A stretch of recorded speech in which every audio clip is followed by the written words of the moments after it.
Welcome back. In the last two portions, we've talked about work and rest. And in this portion, we want to cover celebration. We all know we need to work. We hear about the command to rest, but we often leave out that important element of celebration.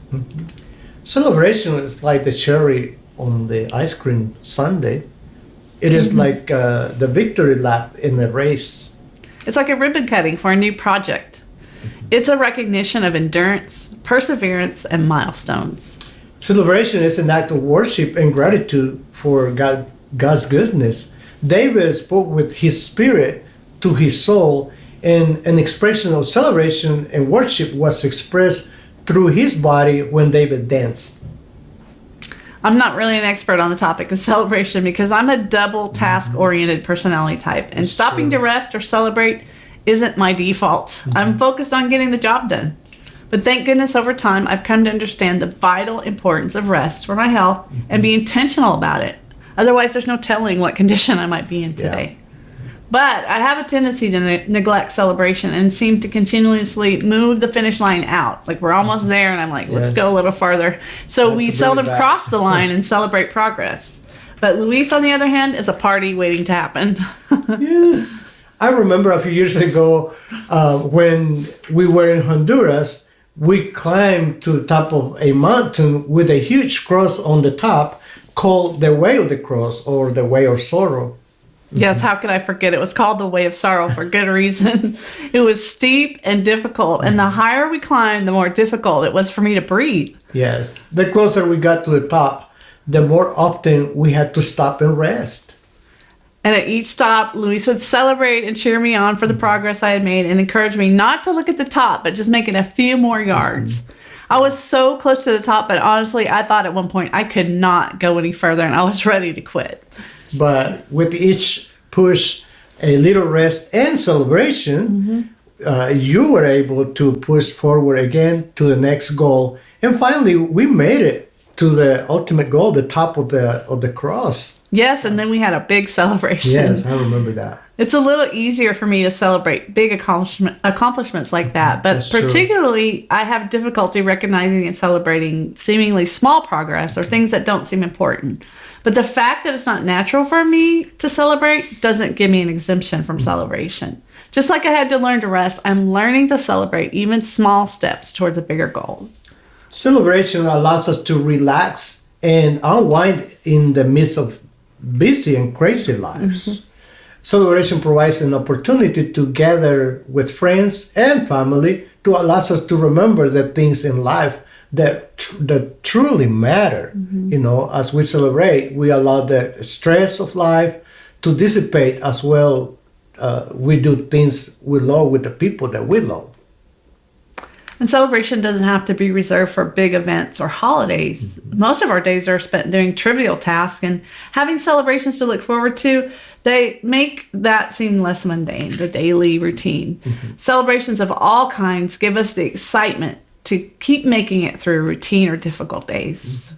We can think of ways of incorporate celebrations of all kinds into our life. Make a big deal out of birthdays, weddings, or anniversaries and holidays. We can learn from our grandkids. They make a celebration about the smallest things, like climbing up and sliding down a slide at the park. Some of the best celebrations are for no reason at all. Just invite your friends over, cook a great food, and spend a few hours playing games that cause laughter and build friendship at the same time.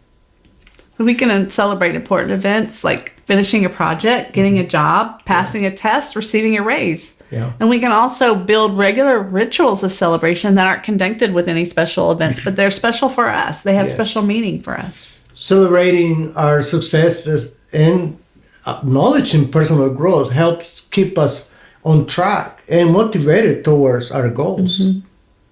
Regardless of whether you've achieved something concrete or not, or even if you think you've failed, get what you can out of every experience and celebrate your progress along your path. Celebration can encourage us and give us energy that impulses us on towards the goal. Another benefit of celebration is the ability to give us perspective. We come to see that we're taking things too seriously or making a mountain out of a molehill. When we feel gratitude, the heart may bring forth in singing and dancing or shouting. We can learn to laugh and poke fun at ourselves, even enjoy wholesome jokes or clever puns, relish good comedy. Learning to laugh is a discipline to be mastered. Let go of the need to be serious and focus just for a little bit. So it is good and necessary to work hard, but it is equally good and necessary to celebrate. Each evening, rather than focusing on what was left undone or what we must do tomorrow, it is important to stop and celebrate what we have accomplished. We should meditate on and celebrate the positive points of our life or of our day. That's been a really powerful thing for me to take time to think about and acknowledge what I accomplished in the day before I go to bed, because I'm always thinking about what needs to be done tomorrow. It's been a good thing to help me rest better. And the Bible says every day brings its own negative or problems. Yeah. Good or bad. Good or bad, yeah. Celebration helps us slow down, like a person who slowly chooses food, savoring each bite rather than gulping it down without enjoying it. Remember, work, rest, and celebration is God's design for health in body, soul, and spirit. The vehicle of rest can facilitate the road to success, and regular celebration is the fuel that energizes and ignites gratitude for what God has done, is doing, and will do. What have you achieved in the last few weeks or months that shows you are on the track toward goals or deeper purpose? Take some time out to celebrate where you are right now. You really deserve it. Yeah. And if you're doing this class as a part of the Vital Signs course or My Journey, you've come a ways already. Take a pause and do something special to celebrate. Are we finished? I think so. Let's celebrate.